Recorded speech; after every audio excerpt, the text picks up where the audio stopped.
Welcome everyone to Modernizing Customer Identity Journeys with Azure AD B2C. Now, while this will have I'm Alan Brokken, I'm a technology solution professional with Microsoft. Don't hate me for that part, because really I'm here to talk about modern identity management. So you can plug in as we go along. I'm going to be using Azure AD B2C to highlight certain features and functionality that you should be considering with modern authentication. But if you have some other solution for your identities, you're a Google Cloud customer and that's what you're using, it's really more about the concepts here and how you can use that to modernize it than it is necessarily about B2C, although there'll be a fair amount of that just because that's kind of who I work for. So a quick thing about myself. I've been doing identity management for a very long time. My first identity system was a NetWare 312 server in a computer lab, and I had 2 users, me and student. So that was awesome. And from there, I went on to do some really interesting stuff in identity. We had to get all of the student users into Exchange, so we did some weird magic of authenticating their user account into their AIX account and then stealing the password from that, man-in-the-middle attack, and putting it in what at the time was an NT domain. So lots of fun stuff. But at that point in time, I was introduced to SAML and Shibboleth. And so when I moved on to Microsoft, my first big gig as a consultant for Microsoft was doing a bunch of Shibboleth Linux stuff. For this organization called Research for Life, they provide research data to professors, universities, hospitals all over the developing world that wouldn't actually have access to it. And so my job was to figure out how to integrate, if you know these products, you're amazing, IAG 2007, ADFS 1.1, and Shibboleth to make everything work. And so super scary, ugly thing. We can have talk over drinks later, maybe. But more recently, I've worked for a global air conditioner manufacturer. And you might think that's not a big deal, but they had like 27 different brands that they had bought. So their brand name was a dirty word in some parts of the world, so they would buy their competitors and go under the competitor brand name, which created a really complicated identity management system where in the end the business said, we want one way that all users interact with us regardless of how it's skinned on the front, despite having literally 27 different brands and what they were trying to do. So I did a lot of work in that space in a more modern context. And then most recently I worked with a soap company. And they had problems of, my customer is actually the manager at a McDonald's that's trying to order soap for their McDonald's, but I don't want to have to use, I don't want to have to give them an identity. I want McDonald's to give them an identity. That was the kind of problems we had. So lots of different modern authentication problems that I've worked through over the years. And so today we're going to talk a little bit about the customer journey. Like, what is it like to be a customer in the modern auth realm? I thought it was great that we've had this FIDO2 thing and lots of talk about mobile devices and what that looks like and what people expect from an authentication experience. And then we're going to talk about Azure AD B2C as kind of a model modern auth system, right? It supports things like OpenID Connect. The thoughts around the FIDO Alliance and how to do modern token-based, bearer token-based authentication and authorization. It follows that, so we'll talk about that. Then we're going to talk about design decisions when you're going down this road. What do you have to think about? And then some lessons learned when you start talking about large-scale modern identity projects. What does that look like? And then we'll have some time, hopefully, for some Q&A. So I think one of the other things is, if you were at the previous conference in New York, I had a gong for all of my haikus. I don't have the gong today. So I'm on a journey to purchase your very fine product. Why is this so hard? Right? I mean, have you had that experience, right? Have you ever really wanted to buy something and the online purchasing experience to get your account set up to do what you're trying to do was so bad you abandoned it? Anybody? Okay, I got a great one of those. So apparently there's a woman who was trying to do the whole Ancestry DNA thing, and she signed up and got in the first time. Couldn't retrieve her credentials. So what did she do? She signed up again, and now she thinks she has a twin. So I'm just telling you that customer identity you can create a real identity crisis. I mean, imagine if you thought you had a twin because you signed up twice for Ancestry DNA. It's a real thing. So why do we have these problems, though, really? I mean, in the end, why do we have these problems? Well, I think the first thing is, whoops, went too far. We have antiquated applications. Anybody have an application that's running in production for customers that dates back to 1996? Anybody? Okay, couple. Okay, how about 2000? Anybody? Okay. Do you really think anybody was thinking about standards that didn't exist or planning for that, right? I mean, we didn't really have a SAML in 1996. There was no thought, or maybe there were really smart people at a university somewhere thinking about it, but it wasn't a thing. And so we've got that problem of people expecting there to be a username and password. And we talked this morning about all kinds of ways to get rid of that, right? Then who has, you know, some heavy legacy infrastructure? Anybody got like a bunch of open LDAP servers or like Oracle ID servers or anything like that just kind of sitting around holding a lot of customer identity? Anybody? I'm seeing some head nod. Yeah. Well, one of the unfortunate things about that mess is it's like this perpetuating cycle, because if you want to get off of it, it's a big project that's expensive. But oh, by the way, the legacy infrastructure maintenance is expensive. Where are you going to get the money, right? I mean, that's one of our things. The other thing is just high availability and security. I had a great, I got to thank Alan here for telling me about one of his high availability problems, right? We've got scenarios here where because of the way you had to build something in 2005 to make it work, when you try to port it to a cloud-based load balancing system or some other modern technology, it just doesn't work, right? You have intermittent failures, things like that. And then the other side of it is just security, right? Well, maybe I do want to go down the route of OpenID Connect and bearer tokens and WebAuthn. That all sound really awesome, but your security analyst read the paper that Gil is going to share with us about how bad WebAuthn is from a crypto thing, and now you can't use it, right? I mean, you run into these things. And then finally, the last part's need for customization. I mentioned that scenario earlier where we had a customer with literally like 27 brands they're trying to form on one thing. They had a business need for customization that may not be there. The other scenario I've seen, and this was actually really painful for me personally because I had to decustomize it, was a customer had taken ADFS as a front end and used that as their enterprise front end for everything, all their customer stuff. Well, they actually went and customized deeply the default pages that come with Windows Server 2008. Can you really decouple all of that when you want to do a server upgrade? No, it's horrible. So you've got all of these. Everybody kind of resonate with this? Is this where your customer is at? It's kind of what I thought. So what we really want is something that's easy, right? We want to take the pulling the hair out for our customers. And so one of the things we're looking for is I sign on once, and anything in my business portfolio is available to everybody. And I think, you know, one of the things I was able to see way back in the day was I got to talk to the identity architect for eBay. And I don't know if you know, like, all the different properties eBay has, but they have eBay Motors and their front page and all this stuff.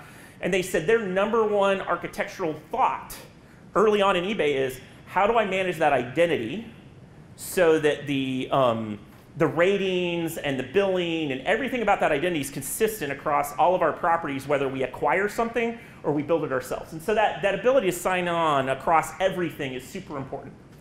The other thing is then really, you know, people want that 360 view, right? So it needs to go both ways. You know, my wife works in customer service, like remote from home, and they have some different tools. And so being able to track the customer through their purchase process to figure out where they messed it up is really problematic for her as a help desk worker. Your help desk has the same problem when a customer calls in, right? To be able to track that person and find them and find where they're at in their transaction and things aren't working, that should work both ways. Both for the customer, it should be easy, but it should also be easy for support. And then the last part, it's just got to work on everything, right? I mean, if your company makes the best, awesome home toaster, and people want to get the status of their toast from, you know, the kitchen on their phone, that customer experience for that should work just as easily as if they're, you know, sitting at a desk in an office doing those kind of things. So, you know, this is kind of where we're at today. Would you say this is very different than the expectations in 1996 or 2000? Like, did we have smart toasters? No, we didn't have that. And so, but all of us are sort of weighed down by this legacy infrastructure. So when we think about this, then the journey, what is the journey? We got to think about, you know, there's the old adage that says to know to know where you're going to go, you've got to see where you're at. And so part of what we've got to do here is see these experiences for what they really are. You know, in the end, our users need a sign-up process, right? They need a way to get on and into our system and something that they can use it.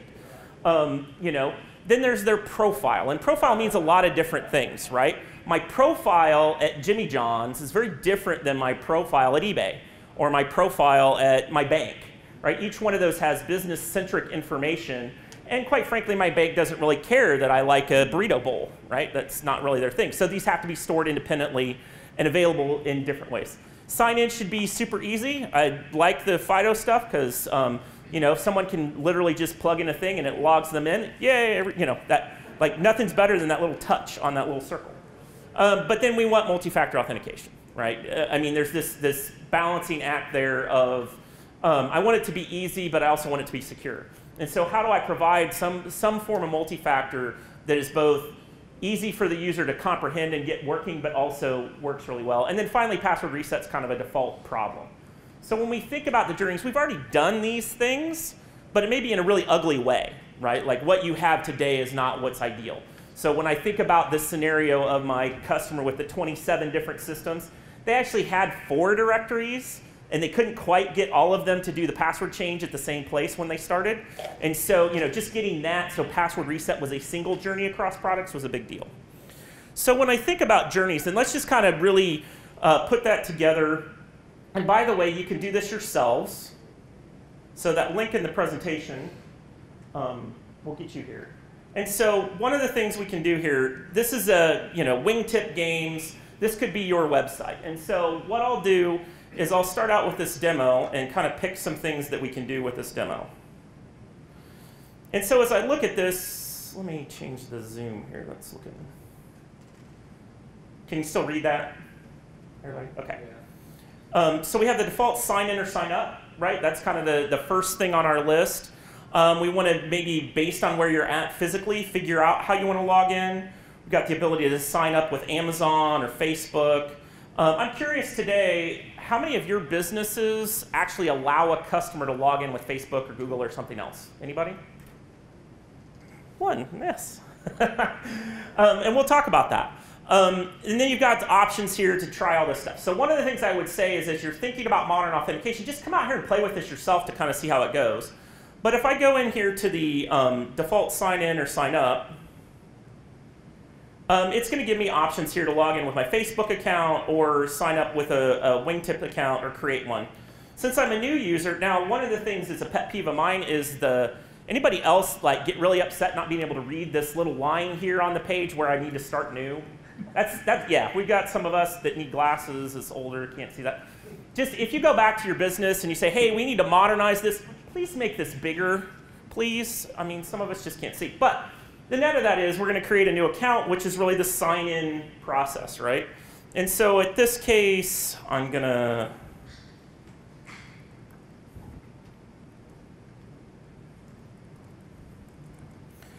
to use something that probably doesn't exist.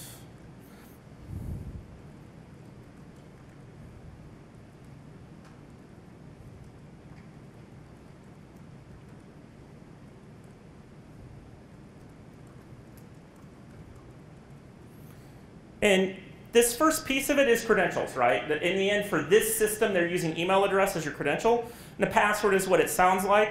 But really, the stuff at the bottom is more profile information, right?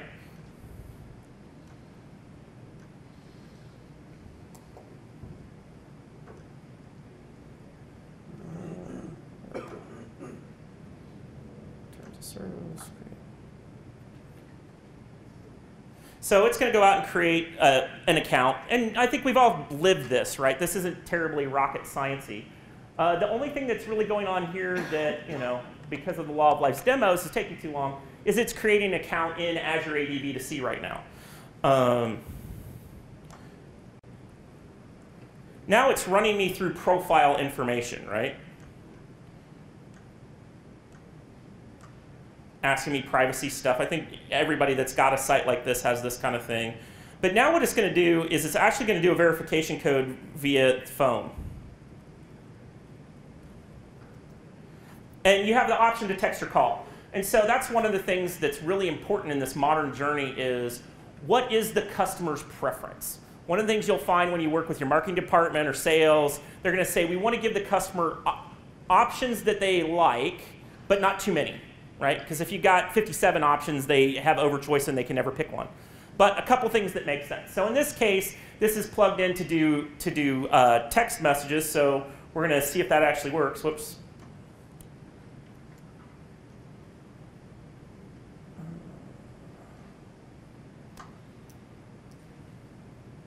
And so eventually, hopefully, I've got enough signal here to get the text. I did. So, see, can you verify I have a thing from Wingtip Games? Or yeah, okay. All right, just saying, I don't have the video. But so, and now I do need my glasses.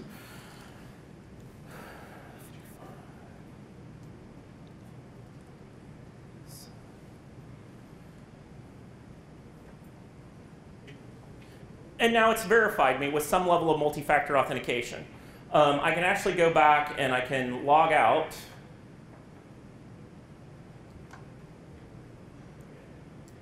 And now,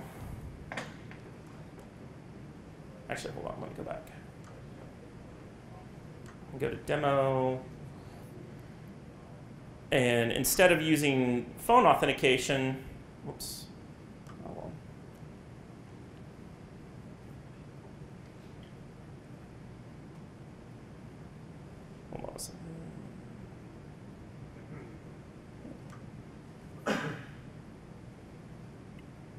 Why is that not working? Well, okay. Oh, it's one tip. Yeah.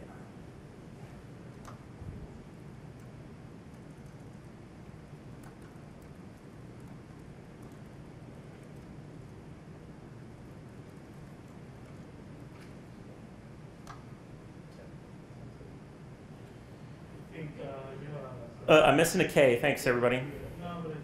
And an extra L. There we go. There we go. Okay. And now it's going to text me again. Let's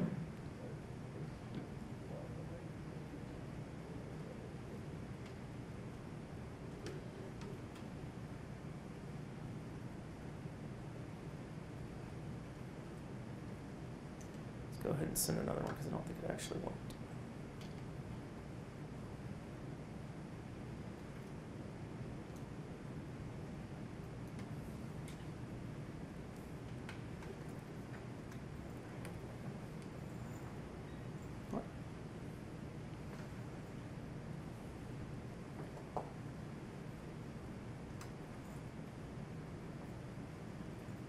All right, let's try one more time.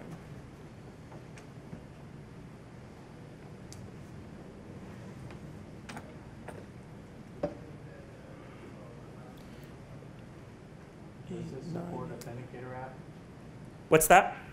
Does this support Authenticator app? Yes, and I'm actually gonna, oh, well.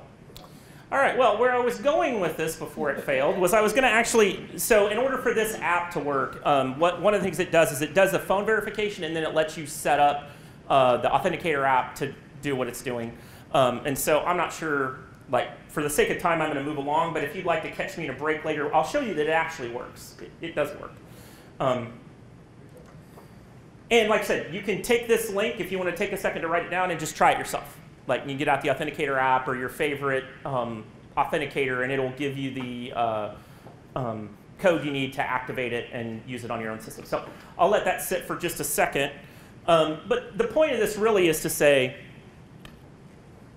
I really wanted to ground us in what's the modern expectation? Because when you look at a lot of the things that companies do, when it comes to these things, it's not mobile friendly, it doesn't work on their phone, it doesn't sign in across multiple things, so you got to sign in again, things like that. Those are all very common problems that we have, making the customer's journey not so crazy. So typically when we look at what's the project, like why would we do this, I think the big thing is app modernization. If you're in the process today of delivering new application functionality to your end users, especially if it's a consolidation effort of some sort. So when I look at those past projects of mine, in almost all cases, the business was saying, I want to do something new and different for my users, and also I want it to be simple, right? The next reason, though, that could be driving this is legacy costs. I know that sometimes the vendors raise their costs on your legacy software. Sometimes it's just a matter of we've reduced headcount, quite frankly, and we need to figure out a way to be more efficient. So we're trying to get rid of some of the hardware. And the last is just it's come to end of life. So I know there's some products out there that, like, at the end of this year will be sunset, and you've got to do a migration this year. So those are drivers. If your current system's just unstable, I had one of my customers that was literally their whole reason for doing all of it was like, this thing is about to fall over every other week, and we've got kind of 2 people around the clock twiddling it to try to keep it going, so we'd really like to get out of that. And then the last one is really this brand identity thing, right? So the Wingtip Games thing you saw is a particular brand, but with the framework I'm going to talk about, you could reskin that however. So one of the things I talked about was the customer with the 25 different brands that they wanted it to look different. They could make decisions about the geography you were starting from, as well as certain other cues to go, oh, you must be looking for this brand name because our other brand name is evil here. So that kind of thing. So on the technical side, because I'm assuming this is a relatively technical audience based on the questions we got earlier today, what are we really worried about? Well, one thing is we want it centralized, right? If you have 4, 5, 6, 7 identity systems today, you'd like to get that down to 1, hopefully, maybe 2, but just as small as possible and centralize that. We need to use industry standards. We need to support things that are modern and current. And you notice I don't have LDAP on there. I think that one of my reasons for not having LDAP on there is because it's not new, modern, current. It's something that's been around and is probably the boat anchor that's keeping you from progress. So the other side of it is it's got to work with modern app platforms, like whatever you're coding in today. And I think that's one of the nice things about OpenID Connect is it's designed to work with anything, and you should be able to grab modules, kind of vanilla modules for any of these coding platforms that your developers are working with and work with it. The other thing is if we can get away with it, let's reduce dependency on legacy infrastructure. I've seen one of the common patterns in the past was I've got a Citrix NetScaler, an F5, or SiteMinder, something sitting on my network in front of all of my apps so that single sign-on can happen. That's neither high available, and some would argue that the password stuff it does to cache and replay it is a man-in-the-middle attack and not very secure either. So anything we could do to get out of that paradigm of having systems in the middle that can fall over and fail the system all up is important. But the other side of it is you're going to have some stuff in the cloud. You're going to have some stuff on-prem. You may have stuff at a third party that you work with. It needs to work everywhere. So you've got to take into account the fact that your environment will be hybrid of some sort. So identity lives in the ether of the net, sustained by the cloud. And like I said, Azure AD is here. But I just go ahead in your frame. If you've got some other major directory you like and want to work with, for this next part, just kind of put that in a context of the features I'm talking about should be everywhere, like anything you want to do. So I think the big thing is it's a cloud service. So we have lots of cloud services out there that can provide username, password, authentication.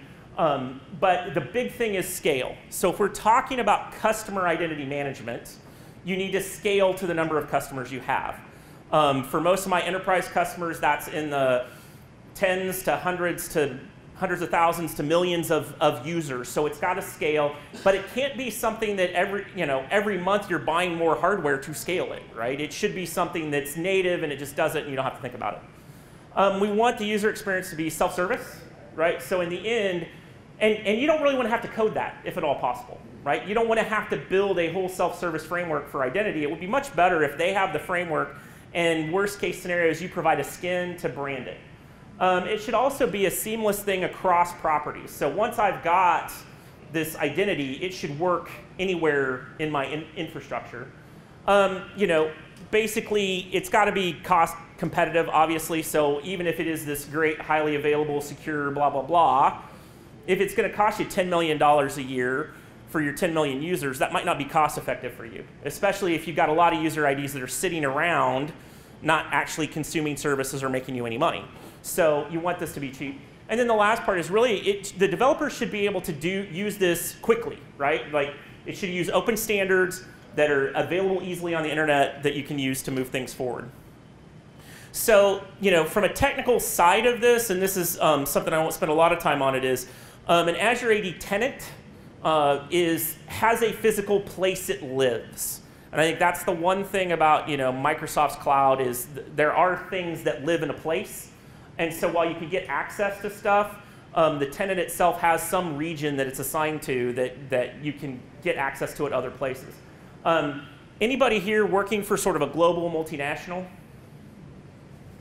Anyone else? A couple of you? OK. So one thing to note is if you're doing business in China and you want an Azure AD tenant, that will be a different tenant in China. Germany, I think, is the same way. And it just has to do with the way cloud works in that country. You've got to do some stuff. But I think you'd find the same thing with Google or anybody else just because of how that works. So when we think about this, and I'm not going to spend a lot of time on how Azure AD single sign-on works because Gil provided us the table earlier. So if you go back to Gil's presentation with all of the charts back and forth of this protocol and 300 and all that, that's how it works. You get the same thing from any other OpenID Connect OAuth provider. But from a developer perspective, we have this thing called the Azure Active Directory Library. And so ADAL is a way to interact with Azure AD to pull back data about the user. So this is how you can store that profile information. So in the example I did earlier where it asked me my things like, well, how old am I and what's my gamer preference and where do I live? Those were all just attributes stored on the Azure AD object, and they're using ADAL to go out and pull that data back. It provides synchronous and asynchronous support. You have the ability to use refresh tokens for your application to go out and gain access to things. And so it really works in kind of anything you can think of. I haven't run into a customer yet that couldn't find a library. The one thing I would say is some of the open source pieces are more supported by the community than they are by Microsoft. And that's just the nature of open source, right? If you've got an open source piece of code, the community is supporting it more than the vendor is. But that's not to say Microsoft can't help you out if you need some. The other side of this then is a graph API. So I mentioned earlier, I kind of said LDAP's a bit of a dirty word, just in the sense of it's not a modern protocol. It's not something, 389 over the internet isn't something that's going to work for people. It's just not going to be a thing. So the graph API is Microsoft's way of doing what you would have done traditionally in an LDAP query. But you do need to think about this as you start to modernize your applications. So if I have an application that I wrote in 2002, expecting to talk to a Novell E directory in 2002, and it's authorizing me based on me going out and making an LDAP call, reading some stuff, and then making an authorization decision, I got to report all of that to using the Graph API to make those same asks. And so that's one of the challenges we see a lot of times in the infrastructure modernization is I've seen customers be in the situation where they want to modernize this. They went down the reverse proxy route, 10 years ago, right? So they had a SiteMinder, and then they got tired of that, and now they've got an F5 or NetScale. They kept moving along. And then the infrastructure guy says, hey, I'm going to upgrade and start letting you authenticate against Azure AD, and that'll be cool, except that all my apps have to do this because they're using LDAP-based authorization. So note that there's to do this modernization journey, you have to spend some time with your infrastructure and app dev people working together. The other side of this that's pretty cool, though, is you get access to the Microsoft Graph. And so depending on how we've got, depending on what you're doing with your application and how you have everything plumbed into, kind of everything we know about that user's interaction is available to you. And so there's a bunch of scenarios that light up where if I've got a B2C user, something that I instantiated there, I can now get all kinds of information about them inside other Microsoft properties. Now that is a unique Microsoft property. I won't spend too much time on it other than to say there's this other graph that you can plug into in addition to what's available about the user, but what's their behavior in your system. And you can plug your applications into it. So we see a lot of scenarios where you're looking at sort of propensity to buy or suggestive upsell that actually leverage graph to do that, where I've got a customer in this system, looking at industrial air conditioners, and I know, as a matter of fact, that people that look at industrial air conditioners also happen to buy a lot of filters, right? You can use this graph technology to see what they're doing or what they have been doing and make that kind of suggestive sell. You get the same kind of thing here with the Microsoft graph, but you can implement that in your own code to do things like propensity to buy and driving other interactions along the way. Are those air conditioners doing any IoT per chance? Possibly. And then you can go to a whole nother level where that IoT device has an identity, and based on what it's doing, you can interact with it and say, oh, we noticed that you're about due for a filter over here. So the other bit is multi-factor authentication, and we saw like 80% of that. I didn't get the app thing to work, but like I said, on the break we'll do that. And this is just really about giving people easy ways to do what you would expect them to do. One of the nice things about the Azure side of this is you don't have to deploy anything. The multi-factor service is in the cloud. You go through and essentially they can do phone auth. They can do kind of anything they might want to do. And I think, I mean, is anybody either not deployed MFA for their customers or not thinking about it? Like, is everybody at least kind of on that part of the road? Pretty much, yeah. And I think as a customer these days, I pretty much don't want to work with somebody that's got my money or something like that that doesn't give me at least the option. I can still opt out because I'm lazy, but in the end, it's one of those things that customers kind of expect, right? If I go back 5 years ago, it would have been, oh, I don't want that. And now people are like, oh, yeah, please. Phone call, text message, mobile app. One of the other things about this platform is it also allows you to do step-up authentication. So one of the things that you can do with that, and I've seen this used in anti-fraud or anti-kind of malware scenarios, where certain transactions require another authentication. And so you can write your code in your app for certain types of things to do this. And so one of the scenarios I saw was I had a, what was the deal? It was a cell phone carrier that had a cell phone purchasing system. And essentially, if you went through and you ordered more than 5 iPhones shipped to not your own address, they thought that could be fraud. And so they would actually go force you to do a step-up authentication at the point of submitting it, going, are you really at the keyboard, right? And not somebody in that. But you have that ability, and that's something you would want, right? I mean, if you think about it, whether you're a bank or some other consumer service out there, you want the ability to help the customer out to make sure. And I've seen that in a bunch of places where I've had to re-auth lately, and I appreciate it. I mean, I understand why they're doing it. It makes sense to me, and it's a good thing. Especially, you know, because I don't want 5 iPhones drop shipped to some random person on my behalf. The last part is then in the B2C space, we talked about cost. Essentially, what you're paying for is stored user accounts and authentications per month. And the interesting thing about this is if you have a small customer base, this is free.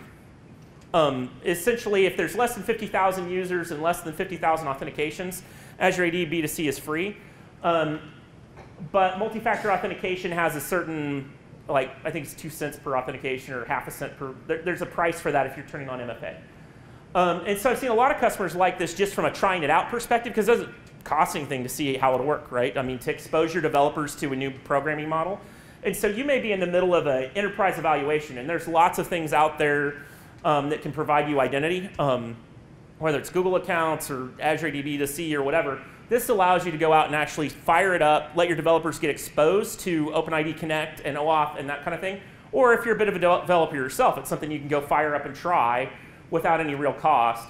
But the other side of it is I've seen it be, you know, I had a customer that actually originally thought they would use Azure AD, the sort of enterprise version of it, for their consumers, and it was basically 10 to 1. Like this was 1/10 of a cost for their user base. So it's definitely you know, cost effective from that perspective. So this is where the haikus get bad because Azure AD B2C is 7. Yeah. 2 questions. So when you said that they were doing that pricing scenario, you're saying that instead of creating accounts in Azure for each individual person, they're saying that you could federate instead of Facebook or some other account you already have. In that 10 to 1 scenario, we're saying it was much more costly. No. So Azure AD B2C is its own tenant, right? It's separate from Azure AD that you would use for your enterprise. Okay. And so even if you use, so you can use Facebook to authenticate an Azure AD B2C user. You can overlay that over the top of it, but it's still an object out there that has the profile information in it, or something that you can plug back into the graph. But those users, because they're so cheap per user, like we can fire up the price sheet, but like it's public knowledge. I'm not, you know, it's super cheap is the bottom line. And so we have, Microsoft has customers with 2, 3, 4 million of their customers in an Azure AD B2C tenant. And it's relatively cheap if you go look at the pricing. But I can show you, I don't have a link for that, but. Okay, yeah, that makes sense. Yeah, and in the end, there is a user principal because you can't, without it, there's no way to tie the profile information or the graph back to something. But you can have those users use their Facebook account to log in as the front end, as the actual authenticator. Okay. The other thing you can do with that then is if I log in with Facebook Authenticator, I can still have my own MFA provider on the back end validating them. Does that make sense? So you know, even if their Facebook is not using MFA, I can force MFA on my site. And so that's where I've seen a lot of customers decide, oh, that sounds amazing, because on the one hand, they're not dealing with the front end side of it, right? They're not dealing with the password. They're only dealing with MFA bootstrapping.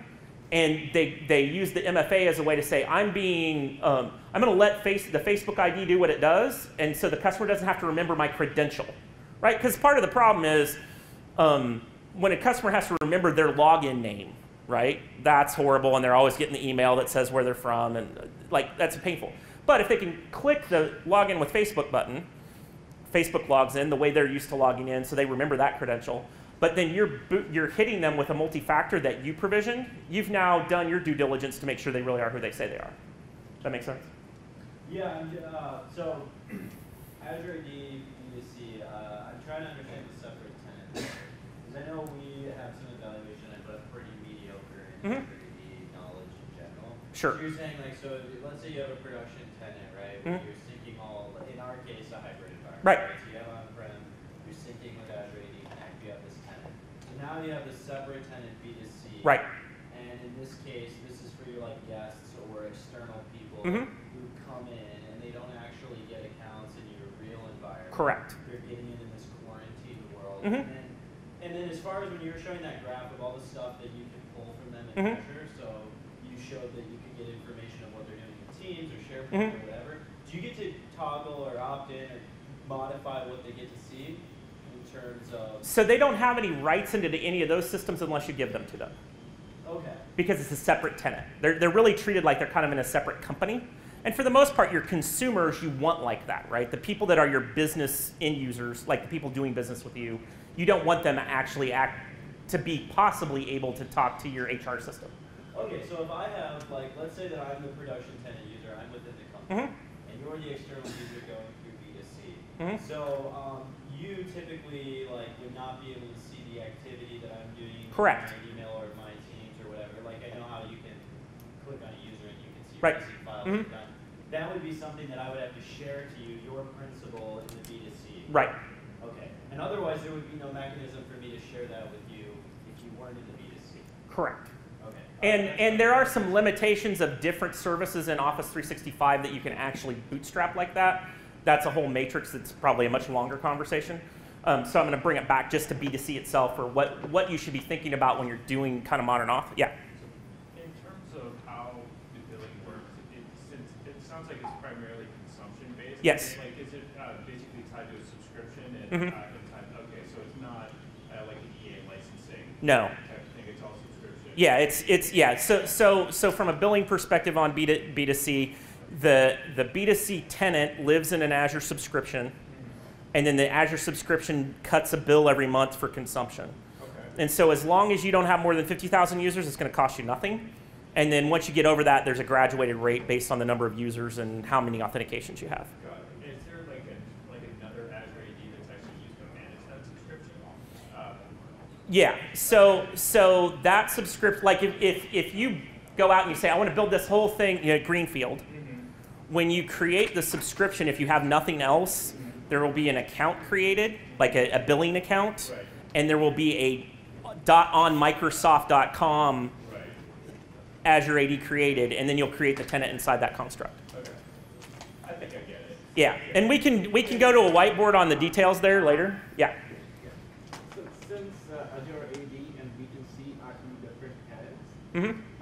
do we have to integrate an application on both the tenants if we want to allow both internal and external users to use it? Yes, you do have to go into your code and say that those two tenants are allowed to be part of your application.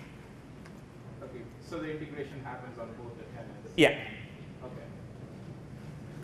All right, so going back to my haiku here, because this is a horrible one and I'm sorry.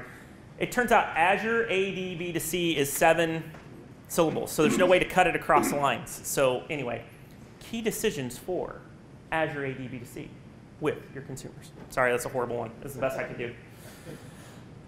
So some things you got to think about is how are they going to actually get in there, right? So if I'm going to go modernize my thing and use a cloud directory, like how do they get there? Am I going to use some kind of back-end migration, right, where on the back end some tool goes and reads my LDAP directory and pokes them in there? Are we going to do something active where the user has to go set themselves up?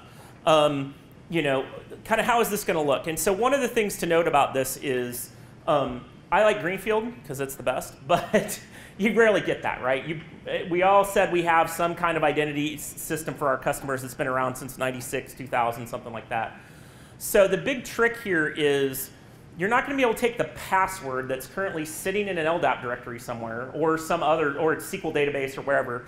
If it's been hashed in that directory structure, there's no way to take that and then poke it into Azure AD B2C so it'll work, right?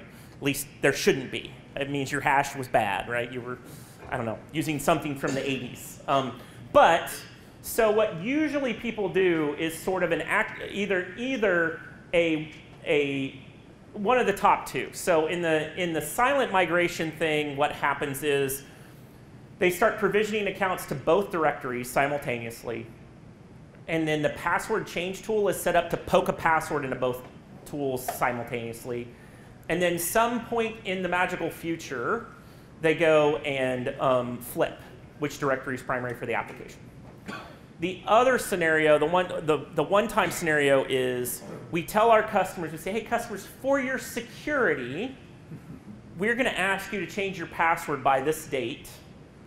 And then basically when they hit the password change page, it goes and sets up all their stuff in the new directory, including their password, and now they're migrated and they're done. So that's probably the trickiest part about this is there is no magic today for I've got my password hashed in this directory and now I can put it in Azure AD.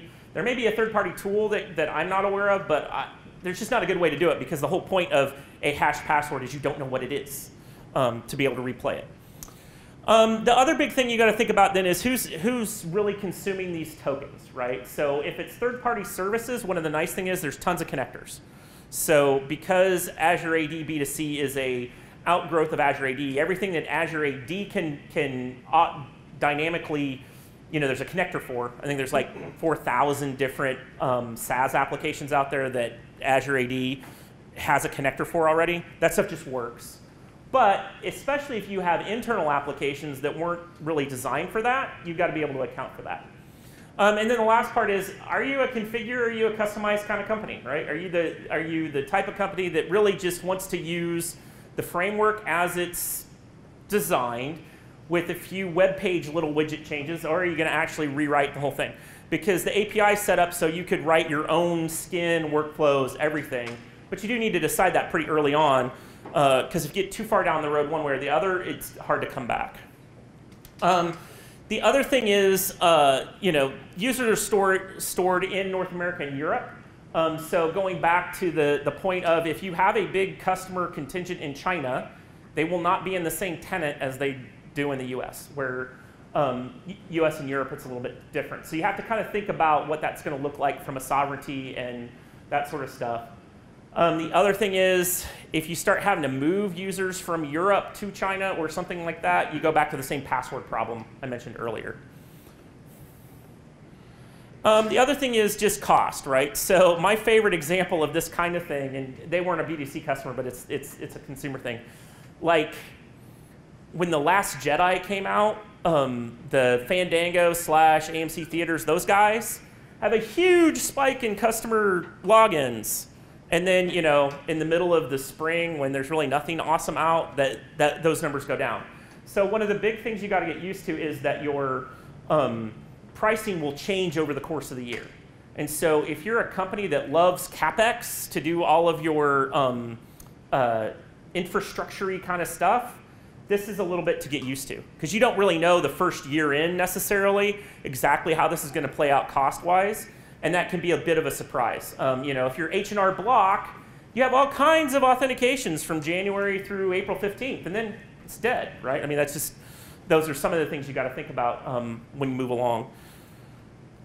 Lessons learned from Azure AD B2C global deployments.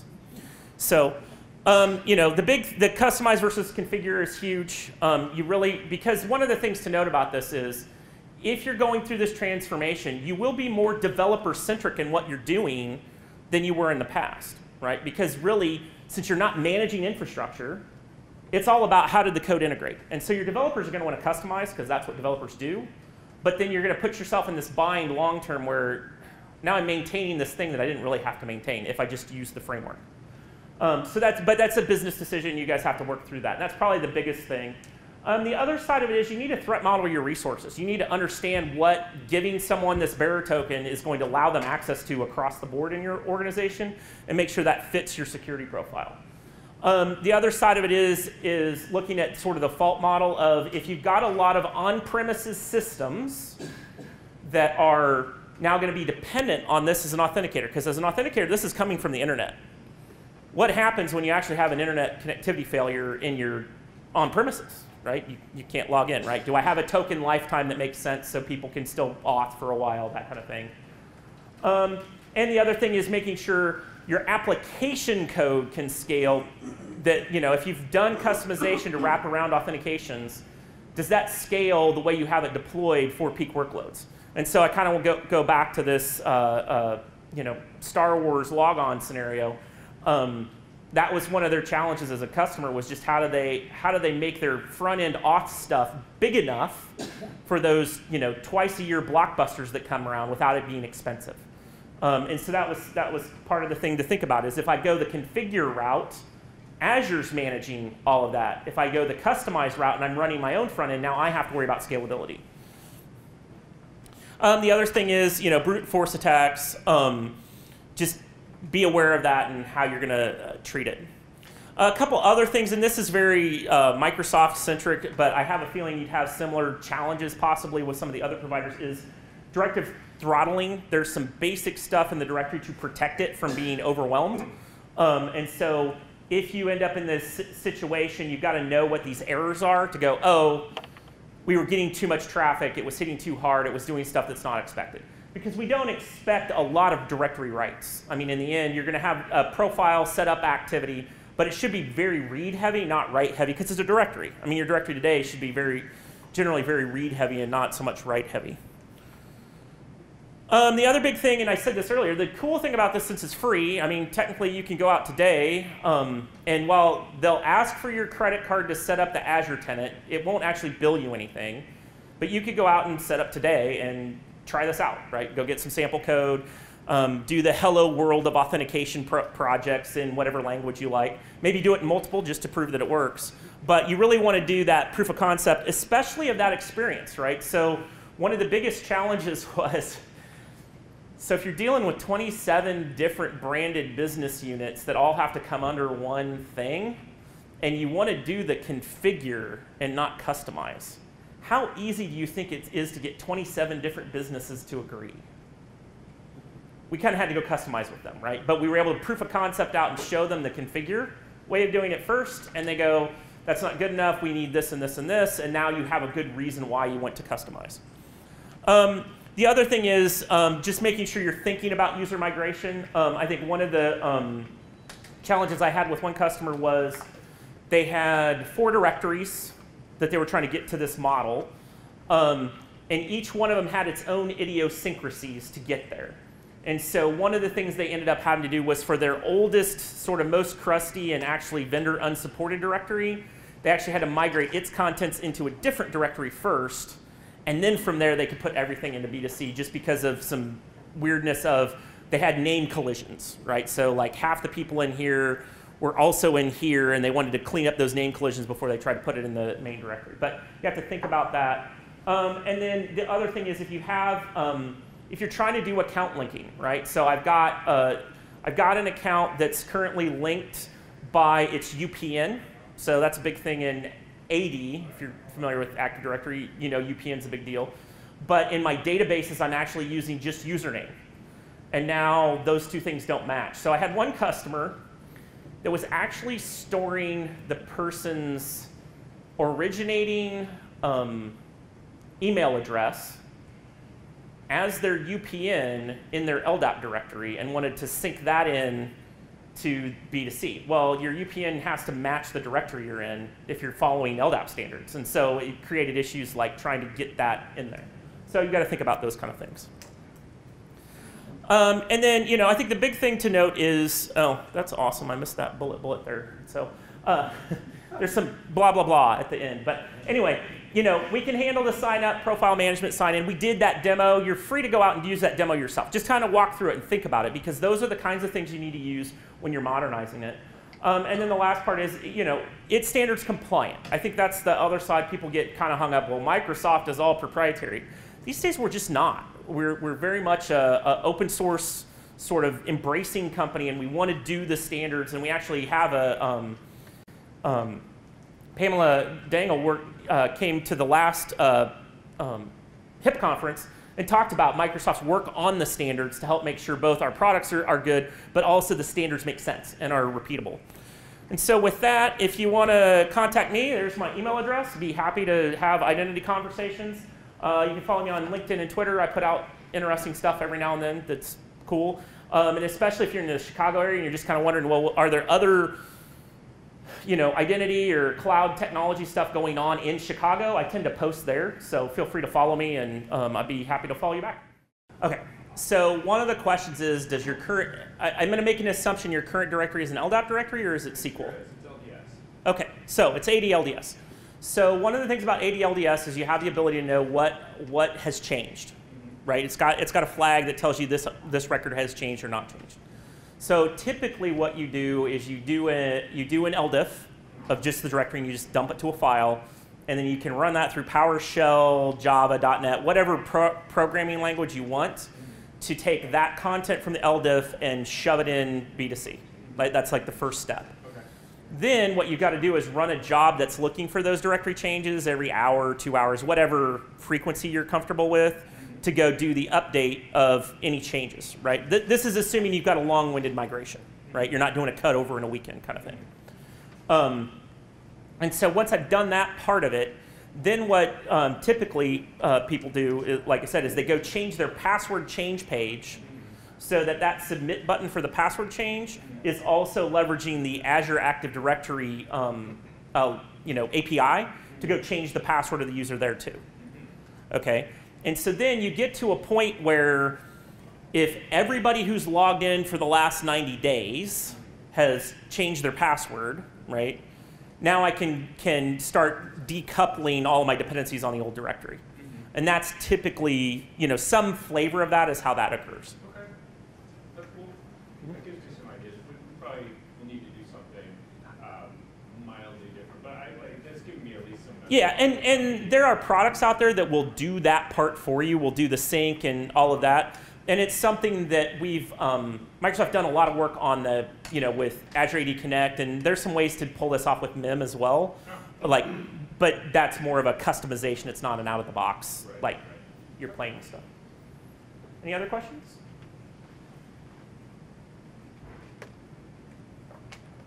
All right, well, thanks everybody for your time. I really appreciate it. I hope you learned something. I hope for the talk after lunch when all the carbs kicked in that it was interesting and kept you awake. And did anybody find the chicken? Anybody? Okay, there was a chicken, just because I was told there are haikus and rubber chickens. Oops, it got cut off at the bottom of the thing. It's right down there, down the bottom corner. There's a flying rubber chicken. I'm just saying, I can play. I can have fun. So there you go. Thanks everybody. Real appreciate it.